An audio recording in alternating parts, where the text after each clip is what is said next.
Hey, what's up guys? Welcome back. So I have another war showcase for you. This is season 68 war number 2, and as usual I'm taking down the ebb and flow pack.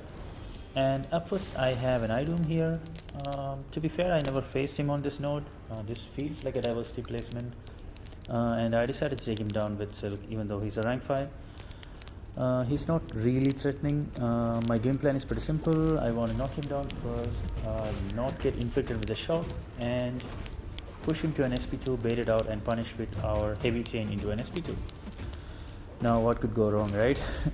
So we got to a pretty good start, and I swear I swiped back there. My finger just got stuck on the screen, but the invulnerability boost really saved us. So nothing really to worry. We want to bait out that SP2. And we just did there, and I just blocked and let Silk do her thing. Now I'm gonna heavy chain into an SP2 with the protection removed, and look at that damage. Now the fight is almost over. I just throw in a striker and a 2-hit combo, and the iDoom is down. Now, like I said initially, this felt more like a diversity placement than a tactics. I'm so used to facing Black Panther Civil War and Yelena on this node that this felt like a free pass. But we'll take it, guys. We'll take it.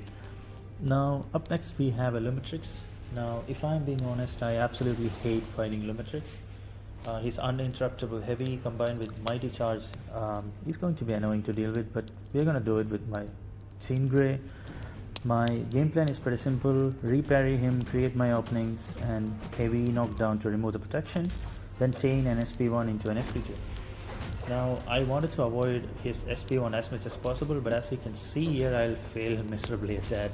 Now the reason why I don't want to face SP1 is that it's going to give him that invisibility, as you can see here, and we have to wait it out, and it's going to slow our fight. Now considering that we are having to knock him down to remove protection, we have a small window to attack anyway, so it's a minor inconvenience to face, but not a big deal.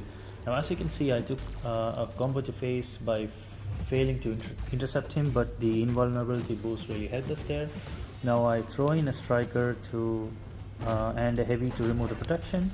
Now I'm going to throw in that SP2 on his heavy. Now the reason why I threw, even though he had the unstoppable on heavy, was because I knew his heavy was going to be long and I had enough time to throw in that SP2. Anyway, we finished that fight with almost a full yellow bar, so that's good. Anyway, I'm glad that fight is over. I really hate Lumitrix. He is so annoying. I mean, as a defender, so it's a compliment, guys. Anyway, up next we have Spider-Punk with Ebb and Flow Intercept. Now this used to be an annoying fight in the last tactics when NX Honorable was the tactic. Now I know a lot of people are not a fan of the current tactics, but Venom is an attacker here, guys, and I'm gonna show you how overpowered Venom is as an attacker. So my game plan was simple. I want to intercept and remove the protection. So even though this is a rank 4 ascended Spider-Punk, I didn't expect to be such a quick fight. Look at that damage. I don't think him being rank 5 ascended 2 was going to make any difference. One heavy, one intercept, and that's a third 5-hit combo, and he's down. Wow, I should really use Venom more often in this tactic as an attacker. That's all I can conclude from that fight. Now up next we have a rank 5 ascended to Mojo. I think he is a little over 700,000 health, but on the bright side I can showcase myself, so that's a good thing. So anybody who is not used to facing Mojo, just make sure the purple or pink icon that comes under his power bar, and those are his prompts, and whatever prompts that appears, make sure you don't do it, because every time a prompt is completed, Mojo activates his anti-fields, which places a nasty degen passive on you. So all you have to do is make sure you ignore the prompts and let the timer run out, because when the prompts expire without being completed, Mojo loses 5 followers, which, as you can imagine, is a bad thing for him, because it stops him from ramping up, and that also reduces his damage and keeps his anti-field down.